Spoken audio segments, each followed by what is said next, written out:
એમના હાથમાં એમણે તૈયાર કરેલું જે ડેઝર્ટેશન છે એની કોપી પણ રહેવા દઉં અને પછી એમને કહું કે આ પાના ઉપર તમે આવું તમારું જે સંશોધન તારવ્યું છે એ મને સમજાવો.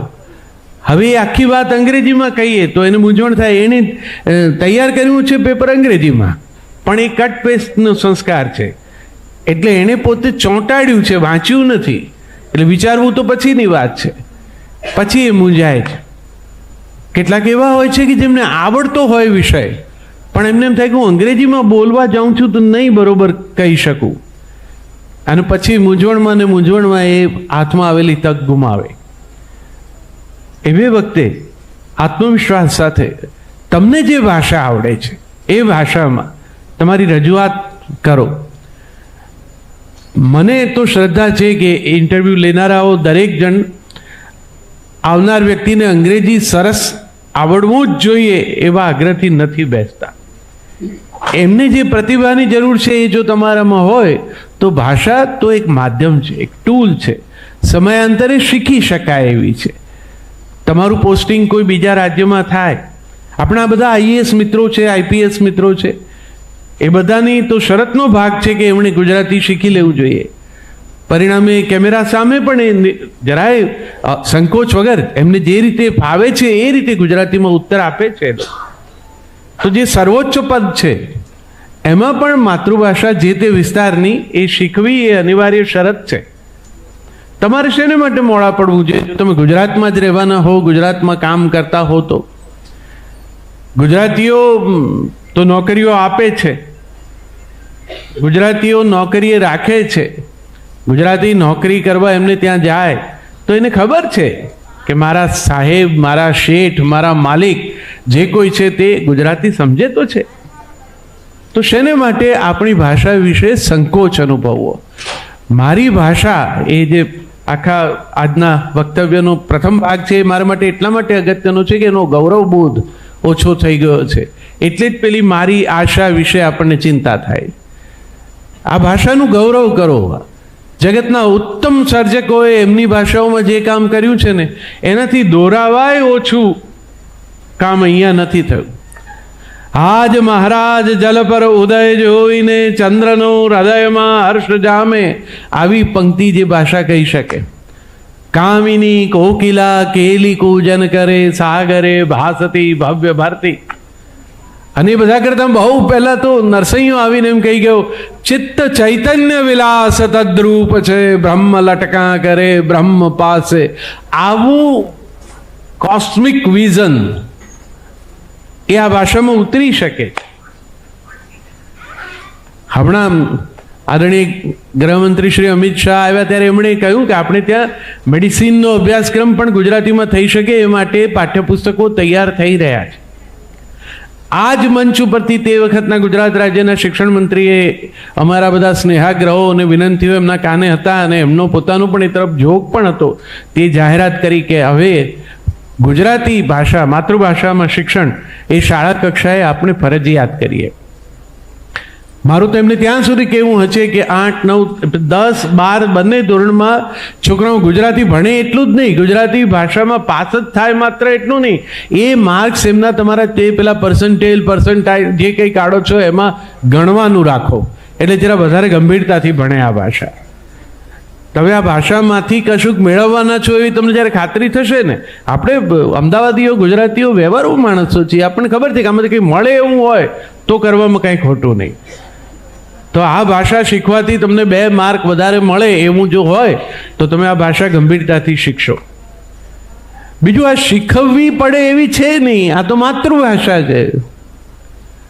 બધા જ પરિચયો સમાજના સંબંધોના આપણને કોકે કરાવવા પડે છે. મમ્મી સાથે કોઈ ઇન્ટ્રોડ્યુસ નથી કરતું, એ તો એના પેટમાંથી આવ્યા ને બહાર આવ્યા છે એટલે આપણને ખબર જ છે કે આ માં છે. એ માની આ ભાષા છે, એ પેટમાં રહી સાંભળેલી છે. જે માં જે ભાષા બોલે એટલે જ માનું આટલો મહિમા છે. આ પિતૃભાષા નથી કીધી એને, કારણ કે બાપ તો એટલા વ્યસ્ત હોય છે કે વાતે નથી કરતા હોતા. માએ તો એ પેટમાં છે ત્યારથી વાત કરવા માંડી છે અને વાત કરતી વખતે પોતાની જ ભાષામાં વાત કરી છે. હવે એમ તો ગુજરાતી યુવક હોય અને દક્ષિણ ભારતની કન્યાને પરણ્યો હોય તો એની માતૃભાષા કઈ? એની માની જે ભાષા છે એ જ છે. હવે માં જો તમિળ બોલતી હોય તો બાળક તમિળ સહજ રીતે જાણવાનો, સાંભળવાનો, પેટમાં રહે. અભિમન્યુ જો વોર સ્ટ્રેટેજી શીખી શકતો હોય પેટમાં રહીને, તો તમે ભાષા ન શીખી શકો. એટલે તમને આવડે તો છે જ, માત્ર એના ગૌરવ બોધનો જ પ્રશ્ન છે. આટલું બધું જે મૂંઝાઈ ગયા છીએ આપણે કે આપણી ભાષા મરવા પડી જશે ને એનો નાભિશ્વાસ ચાલે છે ને, એવું કશું નથી. અને બીજું, આપણે જ્યારે વાત કરતા હોઈએ છીએ ત્યારે મહાનગરોની જ કરીએ છીએ. હું અમદાવાદની શું શૈક્ષણિક સ્થિતિ છે કે મુંબઈની પરિસ્થિતિ કેવી છે, કલકત્તાના ગુજરાતીઓ શું કરે છે, એવી જ વાતો કરું તો ત્યાં તો જે તે વિસ્તારની પોતાની ભાષા હોય એ ભાષા વધારે ચાલતી હોય. ભાષા વિજ્ઞાનનો હું વિદ્યાર્થી છું. એક લિંક લેંગ્વેજ છે કે જેને કારણે તમે સમાજમાં જઈને કામ કરવા માંગો છો, એ કામ સરળ થાય એવું છે. તો એ ભાષા તમે શીખી જ જાઓ. અહીંથી ભણી ગણીને જેટલા છોકરાઓ પરદેશમાં જાય તે બધા પોતાનું કામ સોરવી લે છે કે નહીં? કલકત્તા જાય બધા બોલી જ શકે છે થોડાક હતો ગુજરાતી. કેટલા બધા ગુજરાતીઓના ઘરમાં મુંબઈમાં મરાઠી બોલાય જ છે. કામવાળી બાઈ સાથે એ લોકો મરાઠીમાં જ વાત કરે છે અને બહુ ફ્લુએન્ટલી કરે છે. મારી બહેન આફ્રિકામાં પરણી છે, એ સ્વાહિલીમાં જ્યારે વાત કરતી હોય છે ત્યારે ત્યાંના માણસને પણ મૂંઝવણ થાય. એ તો અહીંયા જ ભણી છે, ગુજરાતી માધ્યમમાં ભણી છે અને ડાક્ટર થઈને ત્યાં ગઈ છે, પણ એ સ્વાહિલી બોલે છે અને સરસ રીતે બોલે છે. અને સામે પક્ષે એના ઘરે જે લોકો કામ કરે છે એ લોકો પણ આપણે મળી ગયા હોઈએ નાયરોબી એના ઘેર, એટલે આપણે પૂરતી સભાનતા સાથે કે ના ભાઈ આપણે અભણ નથી, એટલે એના ઘેર જ કામ કરતો હોય પણ તોય આપણે એમ થાય કે આપણે જરા કામ છાકો શરૂઆતમાં પાડવો જોઈએ. એટલે આપણે પછી ગુડ મોર્નિંગ એમ કહીએ. એ હાથ જોડીને તમને જય Shri Krishna. Circle of communication completes. હવે એ માટે જ છે આ ભાષા. તો તમે એ વાત મનમાં પહેલાં જ સ્પષ્ટ કરી લીધું કે સાહિત્ય અને ભાષા એમ આપણે ભેગું નહીં કરી નાખીએ. બધાને લિટરેચરમાં રસ હોવો જ જોઈએ અને સમજણ હોવી જ જોઈએ એવું નથી, બને ને બને જ નહીં.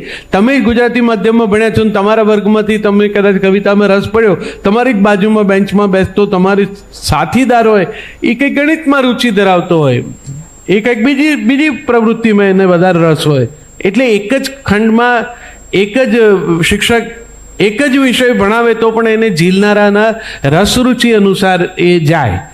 એટલે બધાને કવિતા આવડવી જ જોઈએ એ ગેરસમજ મારા મનમાં નથી, એવો મારો હઠાગ્રહ પણ નથી.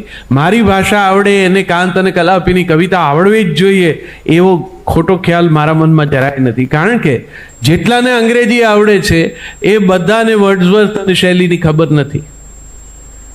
કવિતા એ તો અભિવ્યક્તિનું શિખર છે, ત્યાં સુધી જઈ શકાય તે તો બહુ જુદી ભૂમિકા છે, એ બધા ન જાય. પણ હા, આ મારી ભાષા તમને ત્યાં સુધી જવા માટે ઉપયોગમાં આવે છે. એટલે કાળી ધોળી રાતી ગાય ને પીવે પાણી ચરવા જાય એમાં તમને સમજ પડવા માંડે તો કેટલું બધું જોડે જોડે આવે છે. ગાય માટેનો પ્રેમ એ આવે છે. વાછરડા પર હેત અપાર એમ કહો એટલે માં અને દીકરીના સંબંધની વાતનું પણ સરસ સૂચન છે. દરેક ભાષા પોતાની સંસ્કારિતા, પોતાનો સમાજ, એની ભૂગોળ, એનો ઇતિહાસ, એની નાગરિકતા બધું લઈને આવે અને કેવા મજાના શિક્ષણ આપી દે છે. હવે આપણે બાળકોને એ નથી ભણાવવા માંગતા. કંઈક એવું થઈ ગયું છે કે આવું બધું આવડે એટલે આપણા છોકરા કંઈક જરાક પાછા પડી ગયેલા ગણાય. હવે તું અહીંયા રમવા આવ મજાની ખિસકોલી, તું દોડ તને દઉં દાવ મજાની ખિસકોલી, એમ જ્યારે ગાતા ગાતા શીખ્યા ત્યારે યાદ નહોતું કે કેટલો સરસ મેસેજ છે.